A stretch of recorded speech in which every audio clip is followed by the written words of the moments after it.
Bismillahirrahmanirrahim. Assalamualaikum warahmatullahi wabarakatuh. Salam sejahtera. Tachehau. Ya PDR Kingi Vanakkam. Pada malam ini kita akan adakan sesi kupasan pakej rangsangan ekonomi yang telah pun diumumkan sebentar tadi oleh Yang Amat Berhormat Perdana Menteri Tan Sri Muhyiddin Yassin, dan kita akan adakan sesi dialog dan perbincangan berkenaan pengumuman pakej rangsangan ekonomi sebentar tadi. Sambil kita menunggu untuk rakan-rakan Facebook to log in, saya rasa kita adakan perbincangan ringkas dahululah sebelum kita mula. Pertama sekali, kita kena tekankan dahulu dalam kita mendepani cabaran COVID-19, ini adalah masa untuk kita meruntuhkan dan memecahkan segala tembok politik, kerana dalam situasi yang luar biasa ini perlu wujudnya gabungan yang luar biasa juga untuk memastikan bahawa perkara ini dapat ditangani dengan lebih baik. In extraordinary times comes the need for extraordinary measures to ensure that Malaysians are united to address it. Sebab itu saya rasa lebih penting untuk kita, rakyat Malaysia, untuk membina lebih banyak jambatan bersama dan meruntuhkan tembok-tembok yang memisahkan kita. Dan apabila ada perkara baik dilakukan, jangan kita sombong dan angkuh dan tidak ingin menerima perkara baik ini. We must accept, kerana perkara baik perlu diterima. Dan sebagai rakyat Malaysia, sebagai ahli politik, kita boleh berikan constructive criticism mana yang boleh, dan cadangan-cadangan untuk memastikan bahawa kita mendepani wabak COVID ini bersama sebagai rakyat Malaysia, tidak kira agama, bangsa ataupun fahaman politik. So itu pembukaan saja, kerana saya rasa kita perlu pastikan bahawa tembok politik itu dipecahkan dan jabatan-jabatan baru dibina untuk memastikan kita mendepani cabaran ini bersama. Baik, itu pembuka sahaja. Saya nak mulakan dahulu dengan beberapa perkara lah yang sebelum kita masuk sesi soal jawab, kita masuk kepada sesi ulasan dahulu, ringkasan stimulus bajet yang telah pun diumumkan oleh Yang Amat Berhormat Perdana Menteri Tan Sri Muhyiddin Yassin. Secara amnya kita lihat suntikan 250 bilion ringgit, jumlahnya sangat besar. Tetapi pada masa yang sama, ia bukan sahaja in terms of cash injection, ada juga daripada segi penangguhan pembayaran dan yang lain. But in general, in terms of cash injection dalam 25 bilion ringgit, dan secara amnya 250 bilion ringgit kalau nak dimasukkan jumlah penangguhan pembayaran hutang dan juga jumlah yang akan kita dapat daripada KWSP dan yang lain. So that's in general. Kita cuba bandingkan dengan negara-negara lain. Sebagai contoh, di Amerika Syarikat dia berjumlah 2 trilion US dollars. Kita lihat di Denmark 42.56 billion US dollars, di UK 66 billion US dollars, dan di Singapura 4.6 billion US dollar. Kita tak boleh hanya bandingkan daripada segi jumlah kerana Malaysia ada cita rasanya tersendiri. Saya rasa lebih penting kalau kita lihat intipati bajet tersebut. Saya rasa kalau kita lihat, alhamdulillah, bajet ini baik kerana ia merangkumi bukan sahaja satu lapisan masyarakat sahaja, tetapi ia juga merangkumi golongan M40, B40, syarikat kecil, PKS khususnya, dan juga anak muda, contohnya mahasiswa. Kita breakdown one by one. Kita lihat contoh, kita lihat dahulu daripada segi anak muda lah. What's in store for anak muda? Saya rasa ini paling penting sekali. Dan uniknya agak mudah untuk kita mohon dan untuk kita terima nikmatnya juga.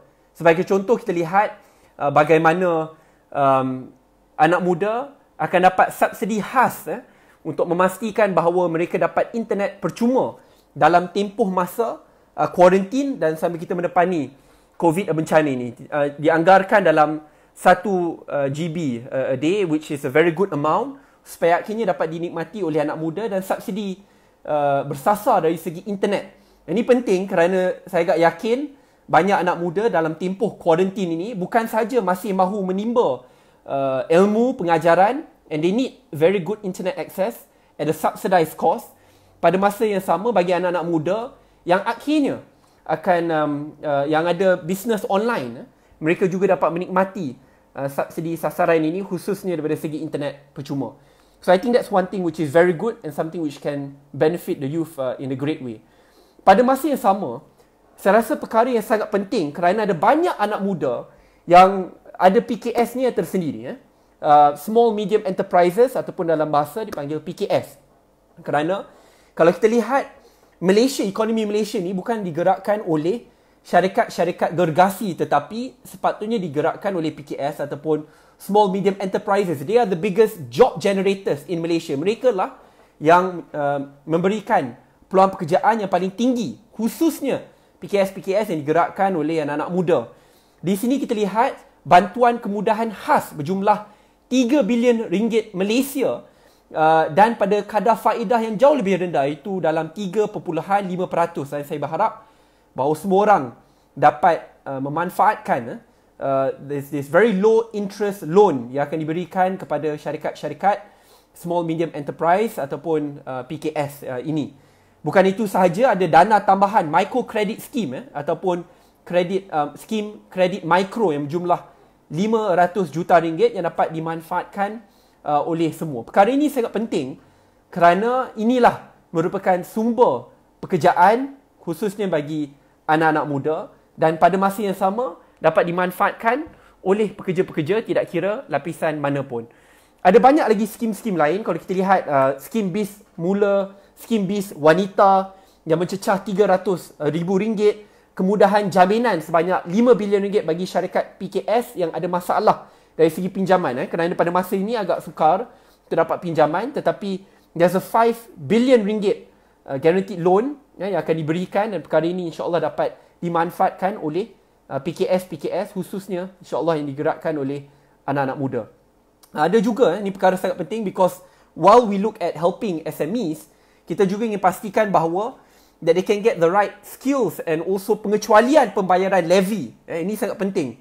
Pengecualian pembayaran levy 6 bulan yang sangat penting untuk pastikan bahawa syarikat-syarikat yang akhirnya menggajikan anak-anak muda ini well trained, upskilling, reskilling, akhirnya akan dapat penaguhan yang sewajarnya. I think this is very important, especially for the youth.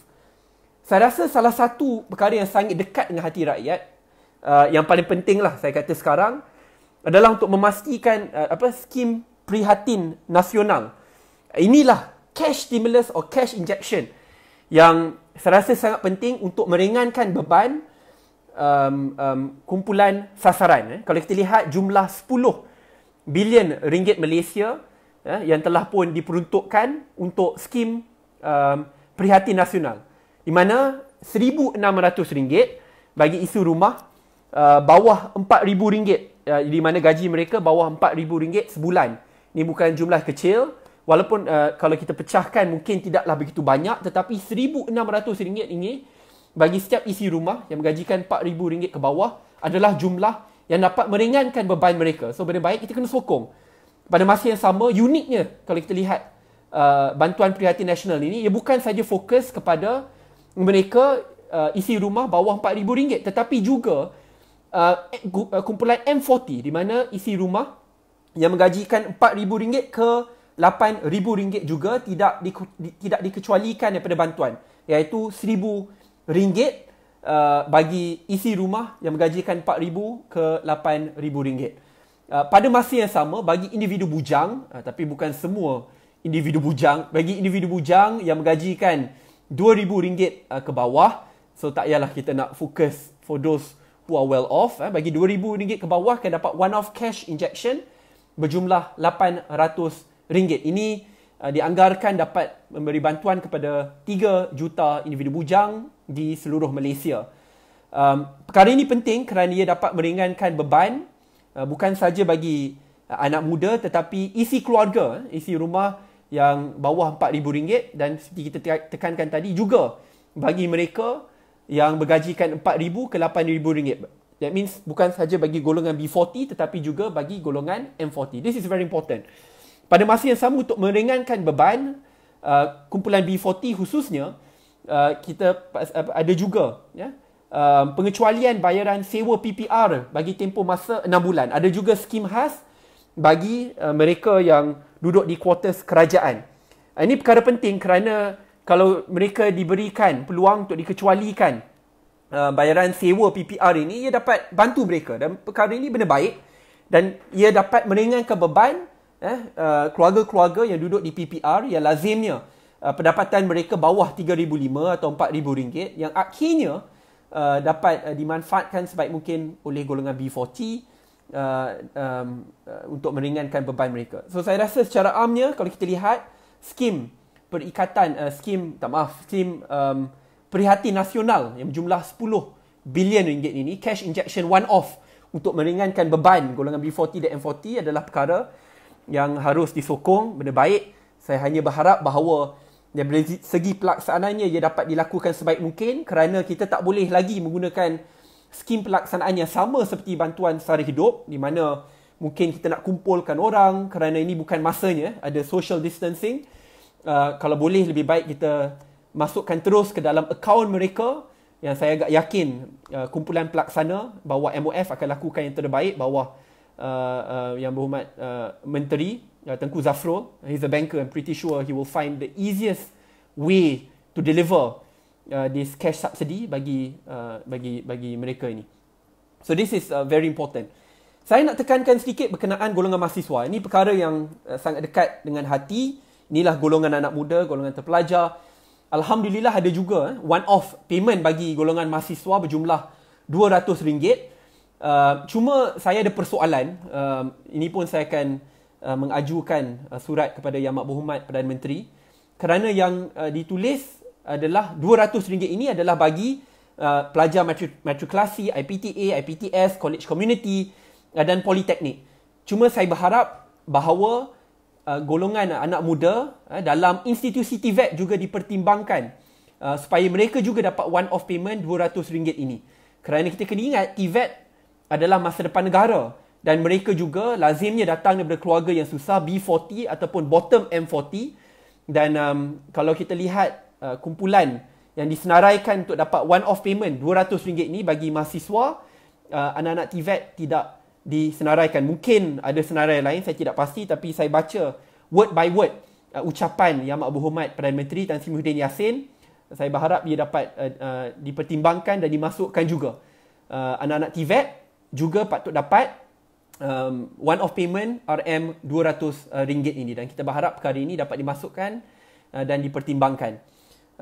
Seperti saya tekankan, kerana kebanyakan anak TVET ini datang daripada latar belakang keluarga yang mungkin sedikit susah ataupun M40, bottom M40 tersebut.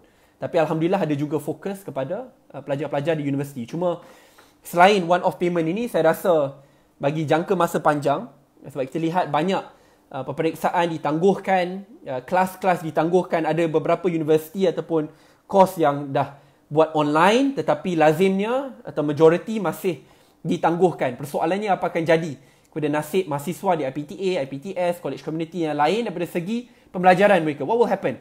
Kita kena fikirkan perkara ini, dan saya agak yakin Menteri Pendidikan Tinggi akan memperhalusi perkara ini, dan saya berharap kita dapat perhalusi sebaik mungkin kerana selain one-off payment RM200 bagi mereka, kita juga perlu perhalusi masalah daripada segi pendidikan yang akan ditangguhkan.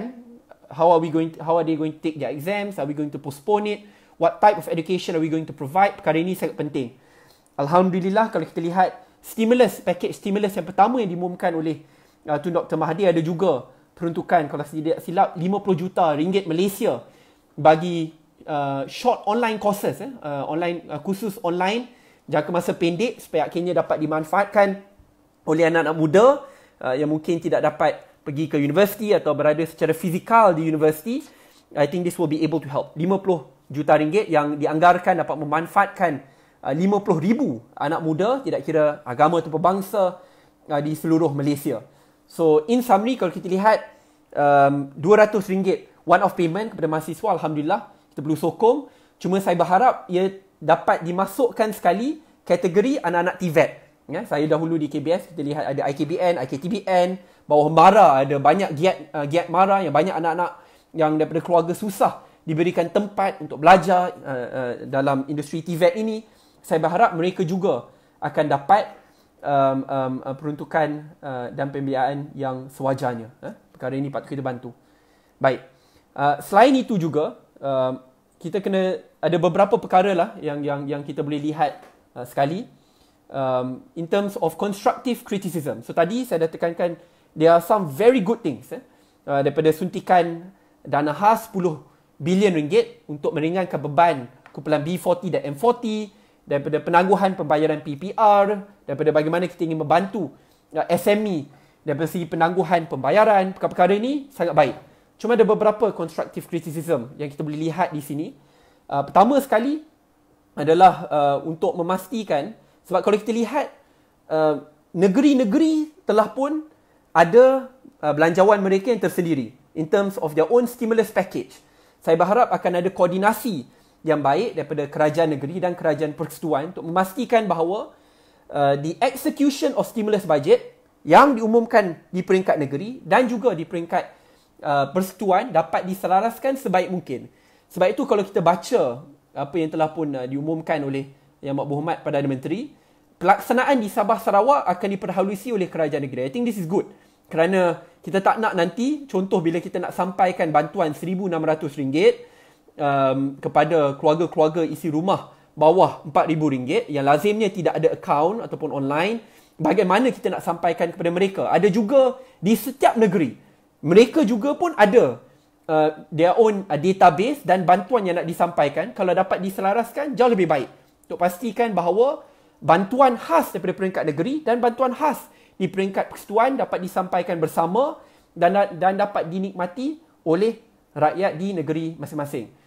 Yang kedua, saya rasa ini perkara yang sangat unik. Saya agak yakin Menteri Kewangan Tengku Zafrul will be able to look at this. Tapi sebelum ni kita dah memang ada database bagi kumpulan B40. Tetapi yang uniknya belanjawan ini ada juga fokus bagi isi rumah M40, di mana RM4,000 ke RM8,000 gaji isi rumah. Tetapi how are we going to get that data? Dan saya berharap when we get that data, penyelarasan dapat dilakukan sebaik mungkin. Kenapa saya tekankan ini? Kerana kami ada pengalaman, kita lihat sebelum ini, dalam pelaksanaan bantuan sara hidup itu, masih ada kumpulan yang ketinggalan, yang tidak dapat bantuan sara hidup ni. They fall out of the safety net. Kerana mungkin daripada segi kumpulan dalam kita nak dapat di database itu is not complete. So dalam bab ini saya berharap kalau B40 yang kita dah ada database bertahun-tahun, bayangkan kumpulan M40 yang sekarang ini disenaraikan, kita berharap bahawa database ini lengkap dan tidak ada kumpulan yang akan ditinggalkan. This is very important. I think this will be good for Malaysians overall. So ini perkara yang sangat penting. Saya terlupa ada lagi satu perkara yang baik yang diumumkan. Pada stimulus bajet yang pertama yang diumumkan oleh Tun Dr. Mahathir, ada bantuan one-off RM600 bagi pemandu teksi. Tetapi Alhamdulillah yang diumumkan sebentar tadi, ada juga bantuan one-off kepada e-hailing drivers. Ini perkara penting kerana pada stimulus bajet pertama tidak ada, stimulus bajet kedua diadakan, iaitu berjumlah RM500 bagi e-hailing drivers. Maksudnya bagi Grab, bagi Dago. Saya berharap ini dapat dimanfaatkan sebaik mungkin. Mereka adalah frontliners kita juga. Bukan sahaja daripada segi penghantaran e-commerce, tetapi khususnya penghantaran makanan ke pintu rumah kita. They are facing all of us dan Alhamdulillah mereka juga dapat manfaat daripada stimulus bajet ini. Dan perkara ini harus kita sokong. So moving back towards constructive criticism atau cadangan untuk kita langkah ke hadapan. Lagi satu perkara yang saya rasa agak unik. Ini sebab dalam kita menggerakkan salah satu stimulus bajet ini, salah satu fokus adalah untuk memastikan bahawa pekerja-pekerja tidak akan hilang pekerjaan mereka. Kerana ini masih agak sukar dan apabila syarikat-syarikat kecil atau SME khususnya tidak dapat menjalankan bisnes seperti biasa, akhirnya mereka terpaksa melepaskan pekerja-pekerja dan lazimnya ini adalah pekerja-pekerja muda. Dalam skim yang diumumkan akan ada subsidi akan ada subsidi khas bagi gaji bagi pekerja-pekerja yang bergajikan tidak silap 3,000 atau 3,000 atau 2,000 ringgit ke bawah, RM600. Ini adalah subsidi gaji akan diberikan. Cuma persoalan saya dalam bab ini, kerana RM600 subsidi gaji bagi tempoh masa 3 bulan itu baik dan perlu disokong. Tetapi kalau kita lihat, ni masih agak kritikal, dan di mana SMEs mungkin, minta maaf lain pula. Ya. So kita bincang, kita beri sifir mudah lah. Kita beri contoh, individu yang bernama Ali. Ali gajinya RM3,000 sebulan. Sekarang ini, untuk bos Ali menggajikan Ali dan tidak membuang Ali dari kerja, bos Ali sekarang perlu membayar RM3,000 sebulan. Tetapi bawah subsidi gaji yang telah pun diumumkan, RM600 bagi tempoh masa 3 bulan akan dibiaya oleh kerajaan. Maksudnya, daripada RM3,000, kerajaan akan mensubsidikan RM600. Bos Ali hanya perlu menggajikan RM2,400 daripada kos tersebut. Persoalan saya, adakah ini cukup? Khususnya apabila banyak SMEs tidak mampu untuk membiaya gaji secara keseluruhan. Memang betul kerajaan tidak boleh tampung kos secara 100%. RM600 perlu disokong, tetapi saya berharap akan ada inisiatif tambahan untuk memastikan bahawa pekerja-pekerja ini masih dapat dikekalkan. Saya kata ini kerana kita buat perbandingan. Kita lihat contohnya stimulus bajet yang diumumkan di negara jiran kita, Singapura, di mana dalam 75% subsidi gaji diberikan. Lebih contoh, kalau kita guna contoh Ali lagi sekali, kalau Ali bergajikan RM3,000, RM2,250 dalam tempoh masa 8 bulan tidak silap akan dibiaya penuh oleh kerajaan. Dan kalau kita lihat di Malaysia dia RM600. Again, it's good. Kita jangan menidakkan usaha untuk mensubsidikan gaji RM600 bagi tempoh masa 3 bulan. Tetapi saya berharap dalam kerajaan melakukan perkara ini, syarikat-syarikat juga dapat memikul beban ini bersama supaya tidak membuang anak-anak muda khususnya daripada kerja-kerja yang mereka. Ini perkara yang sangat penting kerana I think the biggest focus of the stimulus budget selain meringankan beban adalah untuk memastikan bahawa bahawa pekerja-pekerja ini masih dapat pekerjaan yang sewajarnya dan tidak akan hilang kerja. So I think that's one of the biggest parts yang kita tak boleh lupakan. Baik, itu secara amnya lah apa yang kita bincangkan pada malam ini. Lepas ni kita pergi kepada sesi soal jawab, which I think is very important. Tetapi itu apa yang rumusan lah. Ada banyak lagi butiran-butiran lain, tapi kalau saya nak rumuskan satu-satu dia agak panjang. Jangan lupa untuk tonton pukul 10 malam di Astra Wani. Menteri Kewangan sendiri akan berikan penjelasan. Saya rasa dia lebih mendalam. Ini ringkas sahaja, khususnya nikmat yang dapat dirasai oleh anak muda. Baik, so I think that should be it lah bagi rumusan. Selepas ini kita akan pergi kepada sesi soal jawab. Saya akan ambil sesi soal jawab daripada rakan-rakan sekalian kalau ada, dan kita akan cuba sebaik mungkin. Saya tak tahu, sebelum ni tak silap ada aplikasi di mana saya boleh pergi live bersama dengan orang yang tanya soalan sekali, tapi saya tak tahu macam mana di sini. Kalau ada yang reti boleh tolong ajarkan sekali di mana. Baik, kita pergi ke sesi soal jawab lah. Baik.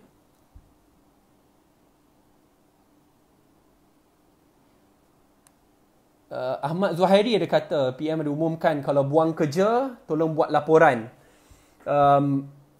Di mana kita boleh laporkan itu saya tidak begitu pasti.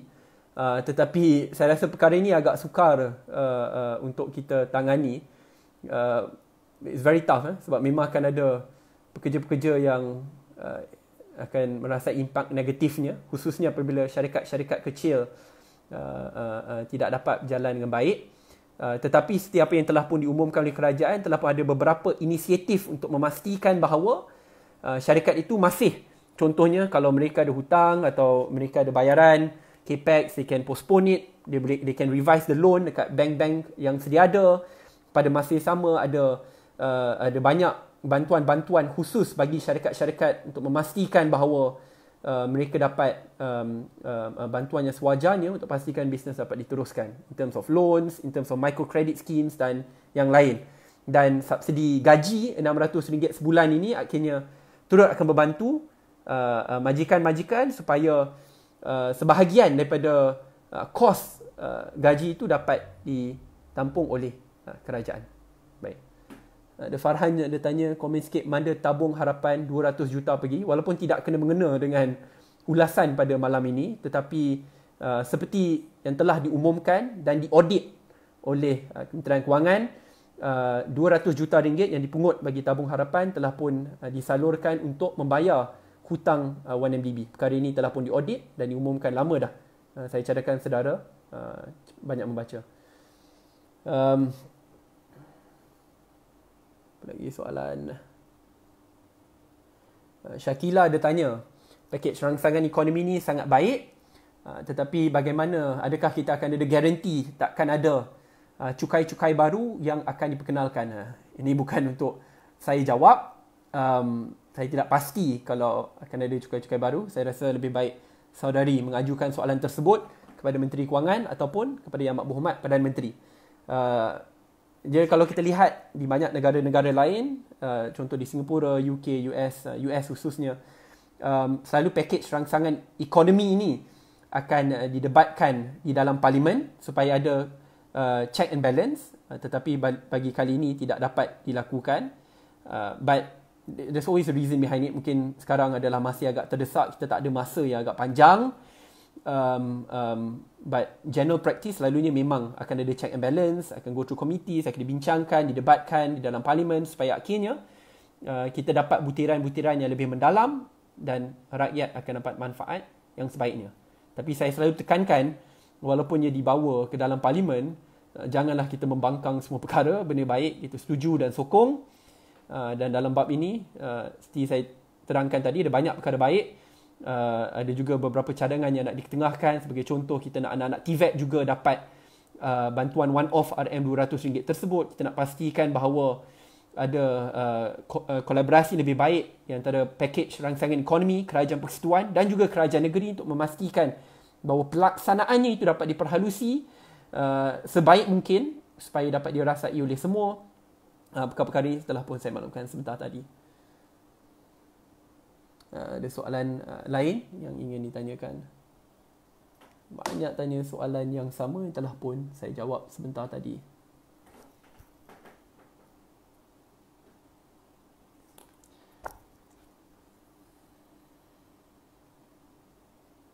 Ada soalan apa pandangan saya berkenaan anak muda dalam pakej rangsangan ekonomi. Kalau saudara boleh rewind apa saya katakan dalam 30 minit tadi, saya dah ulasan agak panjang bagaimana anak-anak muda dapat manfaat ini.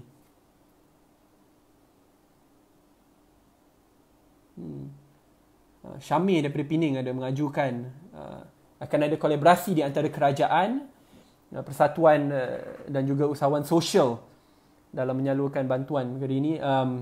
Dia ada tak silap berapa, 20 ke 50 juta yang diperuntukkan. Perkara ini saya rasa saya hanya mengikut maklumat yang telah pun disampaikan, boleh diajukan.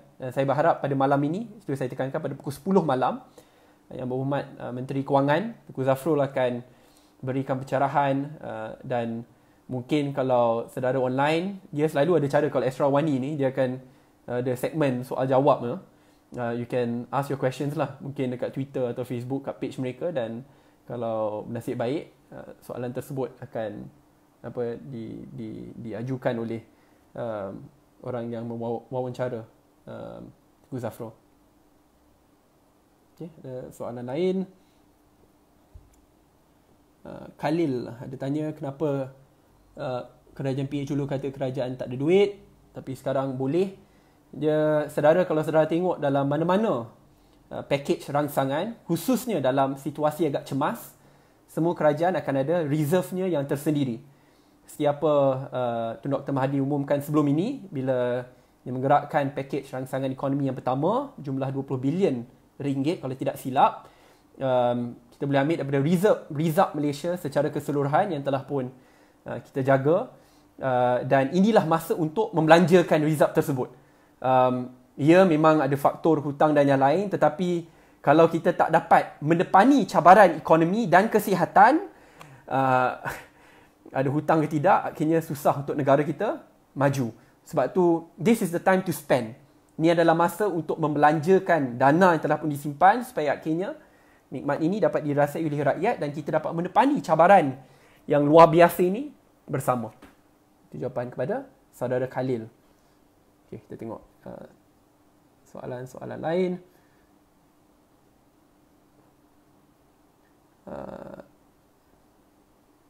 Saudara Syazwan Fahmi, siap ada top fan lagi.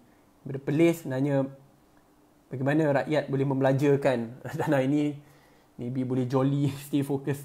Ini saya rasa bagaimana rakyat membelanjakan itu semua orang ada cita rasa masing-masing.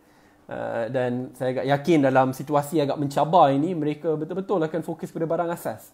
Saya tahu kerana saya ahli Parlimen MUA, dan bila saya menggerakkan inisiatif SS Delivery di mana kita memberikan perkhidmatan penghantaran barang asas, peralatan rumah secara percuma kepada orang MUA, memang permohonannya luar biasa. Sampai pejabat Parlimen saya dah jadi seperti storeroom. Kita simpan semua barang-barang rumah, peralatan, barang asas kerana permohonannya sangat tinggi sekali. That means memang diorang memerlukan bantuan sebaik mungkin. Nah, ini MUA. MUA ni boleh dikatakan suburban. Kalau Bandar Mahra ni suburban. Kalau tengok di Sungai Balang agak rural ataupun luar bandar. Dan kalau di MUA sebegitu, bayangkan di negeri Sabah atau Sarawak, khususnya di kawasan pedalaman. Bagaimana pula kawasan orang asli. Kita kena ingat nasib mereka. Sebab tu saya selalu tekankan, pelaksanaan itu paling penting sekali. Kerana sebelum ini pun kita pernah berdepani cabaran pelaksanaan, khususnya di kawasan pedalaman. Saya berharap bahawa tim Yang Berhormat Menteri Kewangan dapat memperhalusi perkara ini. I think they've set up a committee and a team dedicated untuk pastikan bahawa pelaksanaan ini dapat dilakukan sebaik mungkin. Okay, kita pergi kepada soalan lain. Muhammad Aidil Abdullah dah tanya, Parlimen MUA dapat peruntukan tak dari federal sekarang? Seperti yang saya maklumkan awal pagi tadi, saya ucapkan terima kasih kepada Yang Berhormat Perdana Menteri Tan Sri Muhyiddin Yassin kerana telah pun meluluskan peruntukan khas bagi Parlimen MUA dalam mendepani cabaran COVID-19.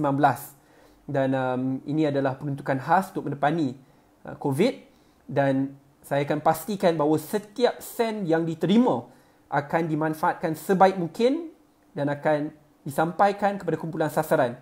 Saya telah pun bermesyuarat dengan kumpulan parlimen saya untuk memastikan bahawa bantuan ini dapat disampaikan secepat mungkin. Kita ada bantuan kepada ibu tunggal, bantuan kepada golongan OKU, kepada kumpulan nelayan dan petani, kepada PKS, perusahaan PKS dan yang lain. Kita nak pastikan bahawa setiap kumpulan dapat pembelaan yang sewajarnya di MUA. Ini bagi persoalan yang disampaikan oleh Muhammad Aidil. Lagi soalan lain.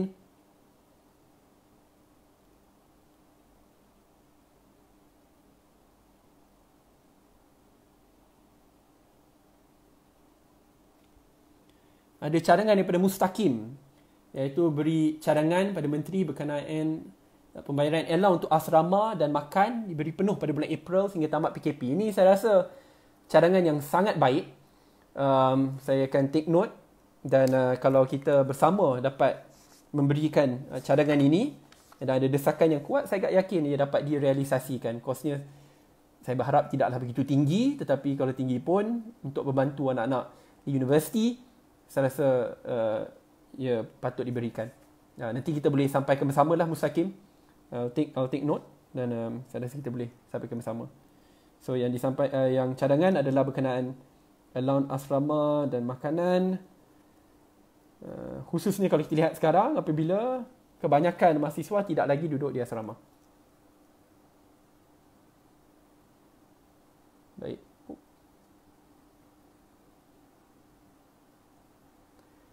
Baik, saya rasa itu saja bagi sekarang. 40 minit kita buat Facebook Live.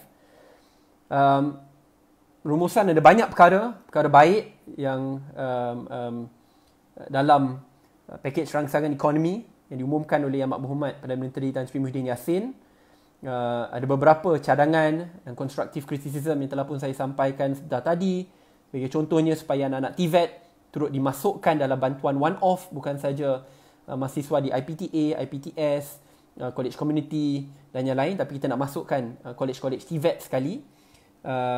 Dan pada masa yang sama, seperti saya tekankan pada peringkat awal lagi, ini bukan masa untuk kita membina tembok politik untuk memisahkan kita. Tetapi ini adalah masa yang agak luar biasa untuk kita bekerjasama, berganding bahu untuk memastikan soal kebajikan rakyat terbela dan terjaga supaya kita mendepani wabak COVID-19 ini bersama dan bersatu. Ini adalah masa yang agak mencabar, yang luar biasa dan perlukan kolaborasi yang luar biasa juga daripada semua pihak. Tidak kira parti politik, tidak kira individu, tidak kira agama atau bangsa. Tetapi saya yakin kalau rakyat Malaysia bersama, bersatu dalam mendepani wabak COVID ini, insya-Allah kita akan berjaya mengharungi apa pun masalah dan rintangan yang diletakkan di hadapan kita. Terima kasih kepada rakan-rakan. Teruskan dengan cadangan-cadangan. Nanti bila ada masa saya akan go through one by one untuk pastikan bahawa cadangan-cadangan saudara tidak akan dilupakan dengan begitu saja. Terima kasih. Assalamualaikum warahmatullahi wabarakatuh. Syasanya bagi mereka di MUA, tolonglah duduk di dalam rumah, jaga diri, sampaikan salam saya kepada ibu ayah, pak cik, mak cik, kakak dan abang di MUA. Kita berjumpa lagi, dan kalau ada apa-apa masalah yang perlukan bantuan, tolong maklumkan secepat mungkin kepada pejabat Parlimen MUA. Hotline yang ada boleh tengok di Facebook, Facebook, Instagram dan Twitter. Dan kita buat SS Delivery, di mana kita buat penghantaran percuma. Saya juga telah pun menyumbangkan gaji ahli parlimen saya sebulan untuk tujuan ini. Dan pada masa yang sama, peruntukan khas yang disampaikan bagi tujuan COVID, menangani COVID ini, akan saya sampaikan kepada semua kumpulan supaya tidak akan ada mana-mana pihak yang ditinggalkan di MUA. Kita nak pastikan orang MUA dapat pembelaan yang sewajarnya. Ini adalah tanggungjawab saya kerana amanah yang diberikan oleh orang MUA. Terima kasih. Assalamualaikum warahmatullahi wabarakatuh. Thank you very much everyone. Appreciate it.